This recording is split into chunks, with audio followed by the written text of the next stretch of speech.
ये जादुई कहानी प्राचीन काल के एक गरीब इंसान की है जिसका नाम रतिलाल था, जो अपनी पत्नी के साथ छोटे से घर में रहता था। रतिलाल गांव में भिक्षा मांगने रोज जाया करता था। जो कुछ भी उसे मिलता उससे अपना और अपनी पत्नी का जीवन यापन किया करता।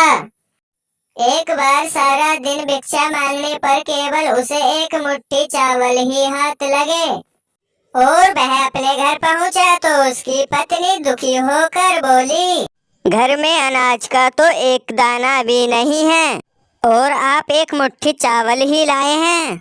भला हम इसमें कैसे अपना पेट भर सकते हैं। थकार के घर में आकर बैठा ही था, इतने में ही द्वार पे भिक्षुक आ जाता है और वह कुछ खाने के लिए मांगता है। रतिलाल धर्म संकट में फंस जाता है।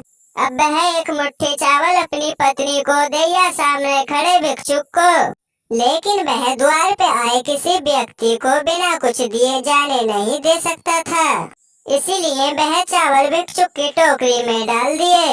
रतिलाल की पत्नी घर में काम कर रही थी और जैसे ही वह बाहर आई तो रतिलाल ने भिक्षुक को चावल देने वाली बात बता दी और इस बात को सुनते ही रतिलाल की पत्नी गुस्से में आ गई।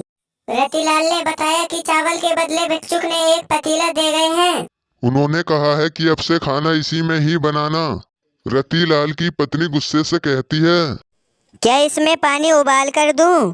क्योंकि अनाज तो है ही नहीं जो आप लाए थे, उसको भी आपने दान दे दिया। और जैसे ही वह पतीले को उठाती है तो उसे कुछ वजन का एहसास होता है और वह पतीले को खोलकर देखती है तो वह चौंक जाती है, क्योंकि उसमें इन दोनों के लिए पका हुआ खाना रखा होता है।